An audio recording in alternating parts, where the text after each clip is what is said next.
এরকম অনেক সময় হয় যে হাজব্যান্ড ওয়াইফের মধ্যে একটা ঝগড়া অশান্তি আছে, বা ওয়াইফকে কোনোভাবে শ্বশুর বাড়িতে বধূ নির্যাতন সহ্য করতে হচ্ছে, বা ডোমেস্টিক ভায়োলেন্স কোনোভাবে হচ্ছে তার সাথে, কিন্তু তার বাপের বাড়ির দিকটা যেহেতু দুর্বল, সেই জন্য সে বাড়ির থেকে বেরিয়ে যেতে পারছে না, এবং সেই জন্য এটার প্রতিকারও সে করতে পারছে না। কারণ আমাদের সমাজে এরকম একটা প্রচলিত ধারণা আছে, যদি এই ধরনের বধূ নির্যাতনের কোনো রকম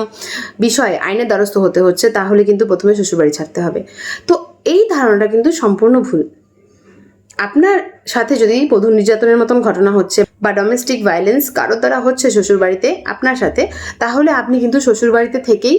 কমপ্লেন ফাইল করতে পারেন, এফআইআর রেজিস্টার করতে পারেন, এবং যদি ডোমেস্টিক ভায়োলেন্স অ্যাক্টের আন্ডারে আপনি কমপ্লেন ফাইল করছেন, সেক্ষেত্রে কিন্তু কোর্টের থেকে আপনি প্রোটেকশন অর্ডারও পেতে পারেন, রেসিডেন্সিয়াল অর্ডারও পেতে পারেন।